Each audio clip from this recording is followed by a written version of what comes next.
Kepada pemirsa yang saya hormati, perjalanan saya kali ini akan menuju ke Pura Puncak Payogan yang terletak di Ubud. Dan pura ini tidak terlepas dari perjalanan Maharishi Markandeya sewaktu beliau melakukan tapa berhata yoga semadi di Gunung Raung atau di Bukit Dewata, Jawa Timur.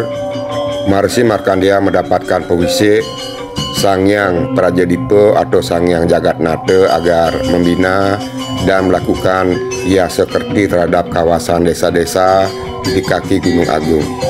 Kayangan Sangyang Pasupati yang berasal dari salah satu agraning atau puncak dari Gunung Semeru yang ada di Jawa Timur.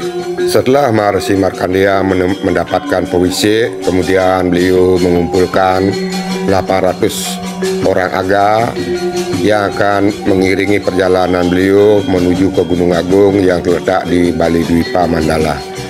Tidak diceritakan perjalanan pengiring Wong Aga yang di bawah pimpinan Maharishi Markandeya. Dari Gunung Raung menuju ke Gunung Agung, entah berapa banyak sungai dan jurang dan bukit yang telah beliau lalui, serta hutan belantara yang masih perawan, yang penuh dengan mara bahaya, berupa berbagai jenis makhluk halus dan binatang buas. Tetapi berkat kewibawaan dan hasil yoga semadi serta ketetapan hati sang Maharishi untuk melaksanakan dawuh wacana yaitu pawisik Sangyang Prajadipa, akhirnya rombongan Maharishi Markandeya dengan 800 orang pengiring yang merupakan orang-orang aga akhirnya tiba dengan selamat di Gunung Agung. Kemudian di kawasan hutan Balantara di kaki Gunung Agung yang dipilih pada waktu itu oleh Maharishi Markandeya, lalu memberi petunjuk agar pengiringnya membuat pondok untuk pesayupan.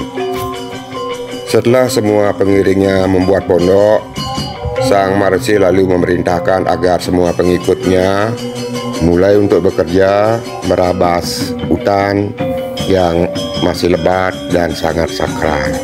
Saat ini saya sudah sampai di depan Pura Puncak Payogan yang berada di wilayah Desa Pekraman Lungsiakan, Kabupaten Gianyar. Dan setelah beberapa hari para pengikut Maharishi Markandeya merabas hutan, tiba-tiba langit menjadi mendung, hujan lebat pun turun seperti air yang dicurahkan dari langit. Hujan yang lebat itu disertai dengan kilat yang menggelegar sambung menyambung hingga kawasan hutan itu seperti diguncang oleh halilintar. Hujan tak pernah reda selama 7 bulan sehingga langit di kawasan kaki Gunung Agung menjadi gelap gulita. Palung-palung di kaki Gunung Agung juga kebanjiran. Semua lembah penuh dengan genangan air, seolah-olah dunia ini akan pralaya bagaikan di akhir zaman. Singkat cerita, akhirnya banyak sekali pengikut beliau yang meninggal dunia karena bencana dan gangguan makhluk halus. Yang tersisa 200 orang, lalu beliau kembali ke Jawa dan melakukan lagi yoga meditasi. Akhirnya mendapat petunjuk dan datang lagi ke Bali, dan terlebih dahulu menancapkan Pancadatu di Besakih. Dari Besakih akhirnya beliau ke Gunung Lebah, dan dari Gunung Lebah inilah beliau menuju ke alas atau Puncak Payogan.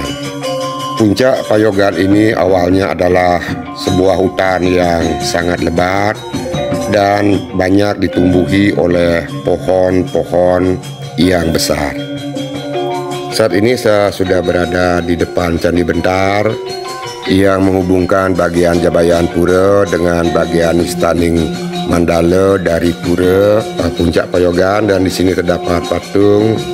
Dan di atas dekat Candi Bentar juga terdapat patung, sehingga bisa dikatakan di Candi Bentar ini terdapat 4 patung yang merupakan patung simbol penjaga gerbang untuk masuk ke bagian Nistaning Mandala. Dan di sini juga terdapat sebuah pelang nama yang dipasang agar penangkilan tahu nama pura, yaitu Pura Puncak Payogan, Desa Pekraman Lungsiakan. Beberapa lama Maharishi Markandeya bersama pengiring Wong Aganya melakukan perambasan hutan di kawasan Gunung Lebah sampai membangun pura Munduk Gunung Lebah.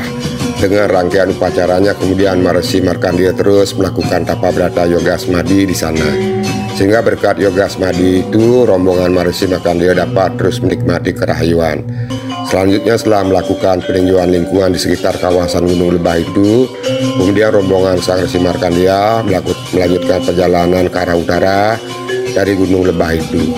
Sudah agak jauh ke hulu dari Dukat Yehwos, Kliwo dan Tengan, tibalah rombongan di kawasan Jenggala Jimbar yang merupakan kawasan hutan yang teduh, dan Sang Maharishi memerintahkan untuk istirahat. Setelah beristirahat untuk melepaskan lelah, Maharishi Markandeya lalu melakukan yoga semadi di sana. Kaula dan para pengiringnya juga melakukan perabasan hutan di sana. Kemudian di lokasi Jenggala Jimbar itu, Maharishi Markandeya membuat sebuah tempat suci atau tempat persembahyangan, tempat pemujaan yang disebut dengan Pura Puncak Payogan. Kawasan itu juga disebut dengan Jenggala Payogan atau Desa Adat Payogan. Karena keberhasilan dalam merabas hutan di kawasan itu dilatar belakangi dari keberhasilan Sang Maharishi Markandeya melakukan yoga di tempat payogan itu. Saat ini saya sudah berada di bagian Nistaning Mandala dari Pura Puncak Payogan, dan terlihat ada sebuah pelinggih yang berada di area Nista Mandala, dan di sini juga banyak terdapat pohon-pohon besar yang diberikan wastra sebagai pertanda bahwa pohon itu adalah termasuk pohon yang disucikan. Dan saya lanjutkan kembali, di sini ternyata memang banyak sekali pohon-pohon yang diberikan kain, yaitu wastra yang berwarna putih kuning. Dan di bagian Madyaning Mandala, artinya dari Nistaning Mandala dan akan naik ke Madyaning Mandala, banyak sekali terdapat patung-patung yang menghiasi bataran dari Madyaning Mandala. Dan ini terdapat patung macan yang berada di bagian sisi kiri dan kanan dari tangga tempat naik menuju ke bagian Madyaning Mandala, serta patung-patung yang lain. Dan terlihat sebuah pelinggih yang berada di bawah sebuah pohon, dan terlihat pohon ini cukup besar yang menandakan usianya sudah cukup tua, yang memberikan suasana teduh di lingkungan Nistaning Mandala maupun Madyaning Mandala dari Pura Puncak Payogan. Dan saat saya datang, kebetulan tidak ada penangkilan dan tidak ada seorang pun, sehingga suasana pura benar-benar sepi, sehingga saya akan bisa mengambil atau melihat suasana di lingkungan pura dengan lengkap. Dan saya saat ini akan menuju memasuki bagian Madyaning Mandala dengan menaiki anak tangga di sebelah pohon besar. Om Swastiastu. Sekarang ini saya sudah berada di bagian Madyaning Mandala dari Pura Puncak Payogan. Terlihat ada sebuah pelinggih yang berada di area Madyaning Mandala, dan pemandangan alam di sini memang masih sangat alami. Banyak terdapat pohon-pohon yang besar.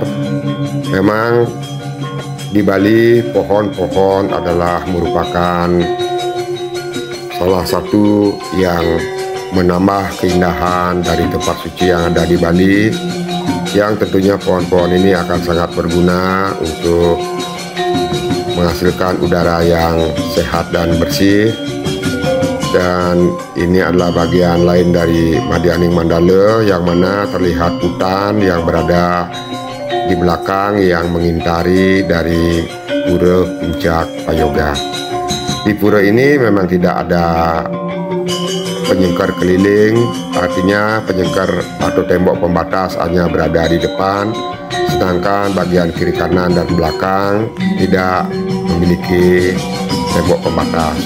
Ini adalah Pelinggih Pengapit dan ini adalah Candi Bentar yang akan menghubungkan bagian Madyaning Mandala dengan Utamaning Mandala, dan di depannya ada dua pelinggih pengadang yang merupakan pelinggih tempat pembedak maturan sebelum memasuki bagian Utamaning Mandala. Dan ini adalah merupakan pelinggih atau sebagai stana dari Ratu Dukuh Sakti yang menjaga secara niskala keberadaan Pura Payogan dan berkedudukan di bagian Madyaning Mandala dari areal pura. Beginilah keadaan pelinggih dan Candi Bentar yang ada di sini. Dan jika dilihat dari Madyaning Mandala ke arah Nistaning Mandala terlihat seperti ini. Namun saya tidak akan langsung menuju ke bagian Utamaning Mandala, melainkan akan terlebih dahulu mengintari sekeliling dari pura agar benar-benar mengetahui apa saja yang ada di area pura Puncak Payogan, yang mana nantinya semoga bisa memberikan sebuah gambaran kepada yang nantinya ada berkeinginan untuk nangkil ke pura ini dengan melihat video ini, sehingga sudah bisa mempersiapkan apa saja yang nanti dibawa berupa aturan atau persembahan dan kemana saja terlebih dahulu harus melakukan persembahyangan. Di sini terdapat sebuah tangga dan sekeliling dari tempat ini adalah hutan. Namun karena musim hujan dan di sini adalah hutan, sehingga di sini cukup banyak terdapat nyamuk, loreng-loreng yang menggigit, dan saya sudah banyak sekali digigit oleh nyamuk karena memasuki di bagian dekat hutan dari pura ini. Dan saya menaiki tangga untuk melihat apa saja yang ada di bagian ini. Di sini banyak tumbuh pohon-pohon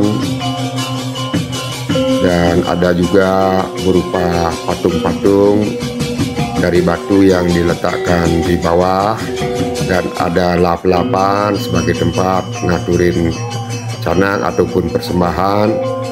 Kemungkinan ini adalah merupakan tempat yang melambangkan penjaga hutan yang ada di kawasan ini. Dan saya kembali menuruni tangga untuk menuju ke bagian Utamaning Mandala dari pura. Untuk sampai pada bagian Utamaning Mandala juga melewati beberapa pohon besar, dan saat ini saya sedang berada di samping dari pura, artinya memasuki kawasan Utamaning Mandala tidaklah dari depan tapi dari samping, karena di sini tidak ada tembok penyengker. Dan ini adalah bagian belakang dari pelinggih-pelinggih yang ada di bagian Utamaning Mandala. Dan saya lanjutkan. Terlebih dahulu dari sini akan melihat sebuah bangunan yang memiliki ukiran-ukiran yang sangat indah berupa relief-relief. Ini adalah relief, kalau tidak salah adalah lambang Widyadari. Namun karena di sini tidak berisi tulisan, sehingga saya tidak bisa membaca, tidak mengetahui apa nama bangunan ini. Yang jelas adalah merupakan bangunan sebagai pelengkap dari prosesi upacara kegiatan yang ada di pura.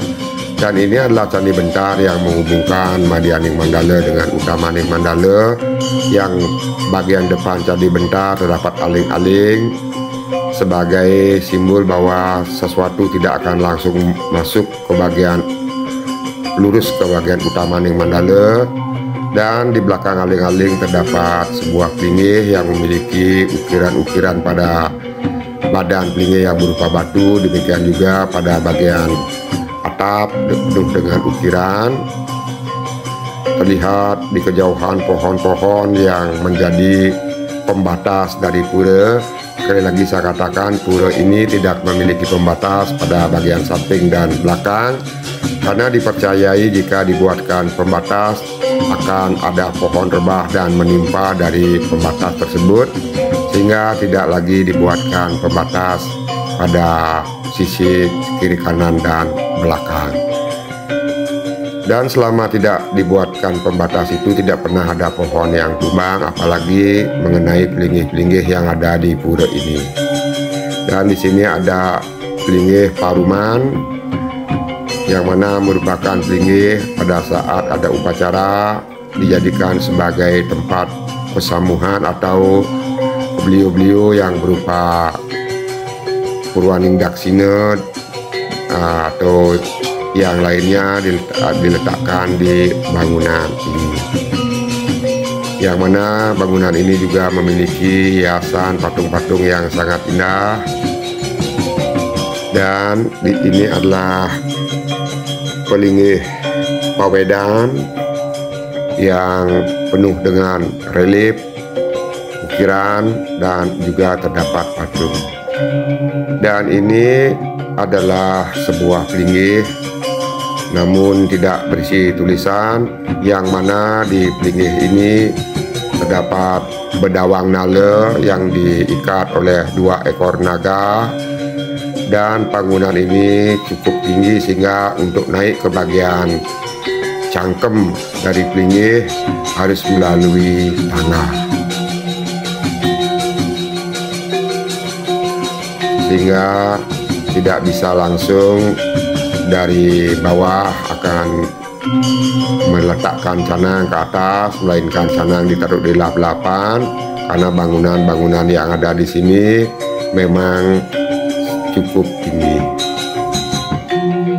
Beginilah keadaan di pura, yang mana di bagian utamaning mandala pura dari puncak Payogan ternyata memiliki banyak pelinggih. Dan pelinggih-pelinggih di sini bisa dikatakan pelinggih-pelinggih yang sangat indah dari bentuk ukiran maupun dari keindahan bangunan. Dan di sini kembali terdapat sebuah pelinggih yang juga berisi patung naga dan bedawang nala menyerupai pelinggih Padmasana. Namun apakah ini adalah Padmasana atau Padma 3 atau apa, saya tidak berani memastikan karena tidak terdapat tulisan, agar tidak salah dalam memberikan penjelasan tentang nama pelinggih ataupun beliau-beliau yang disentanakan pada setiap pelinggih. Dan jikapun nantinya ada yang ingin mengetahui, saya harapkan untuk datang nangkil untuk melakukan persembayangan, dan saat itu bisa menanyakan langsung pada Dane Mangku atau beliau-beliau yang bertugas di pura ini. Di bagian belakang pelinggih yang tinggi tadi ada beberapa pelinggih yang lain, namun tidaklah setinggi pelinggih yang ada di depan. Dan di sini pun tidak diisi tulisan, sehingga kembali saya tidak bisa menjelaskan nama pelinggih ataupun yang disentanakan di sana. Dan ini di bagian belakang pelinggih juga terdapat sebuah pelinggih yang berbentuk seperti tugu, yang juga memiliki hiasan-hiasan ukiran dan relief. Ini adalah bagian pojok dari balai paruman. Dan di belakang pelinggih terlihat hutan yang sangat lebat yang dilindungi hingga sekarang. Dan ini adalah pelinggih lumbung. Kita bisa menyebutkan karena ada tulisan atau lumbung atau jinang, karena ada tulisan yang ditempelkan pada bagian depan dari pelinggih. Demikianlah keadaan di sini. Dan di sini di bagian badan dari balai pesamuan ada seperti gua menjorok dan di dalamnya ada patung yang berupa kepala atau semacam apel. Beginilah keadaan pelinggih-pelinggih yang ada di dalam areal utama Ning Mandala dari Pura Puncak Payogan. Hingga saat ini saya belum bertemu dengan siapapun. Suasana pura masih sangat sepi. Namun perlu saya tekankan, nyamuk di sini cukup banyak, sehingga nanti jika ada yang mau nangkil agar mempersiapkan agar tidak tergigit nyamuk, atau mungkin disebabkan nyamuk yang ada di dalam areal ini dikarenakan tadi saya sempat ke bagian sisi hutan sehingga nyamuk itu mengikuti hingga ke bagian ini. Dan saat ini saya akan mempersiapkan dulu sarana aturan dan akan melakukan persembahyangan di pura ini. Namun yang saya bawa hanyalah berupa canang sari dan rarapan dan dupa dan juga arak berem. Walaupun begitu, walaupun kecil dalam bentuk aturan, semoga beliau yang ada di sini berkenan menerima kedatangan bakti yang saya lakukan. Dan setelah selesai melakukan persembahan dan juga persembahyangan, saya mau pamit pada beliau yang bersentana di pura ini. Dan saat ini saya sudah sampai di bagian Madya Ning Mandala Pura dan akan turun ke bagian Nista Ning Mandala dari pura, melewati anak tangga yang ada di sini.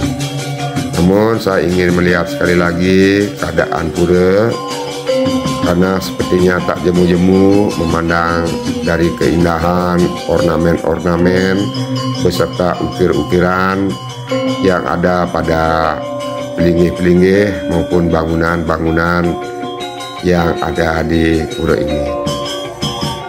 Dan saya akan lanjutkan untuk menuruni anak tangga dari bagian Madya Ning Mandala, melewati pohon besar dan anak tangga yang kiri kanannya terdapat patung singa, turun menuju bagian Nista Ning Mandala dari pura.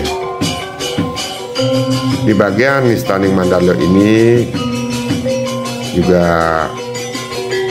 merupakan bagian yang menjadi halaman daripada wantilan yang ada di sini. Dan saat ini saya akan menuruni tangga di depan wantilan sehingga sudah sampai ke bagian Jabaian pura. Demikianlah keadaan pura, dan jika ada salah saya mohon maaf. Terima kasih.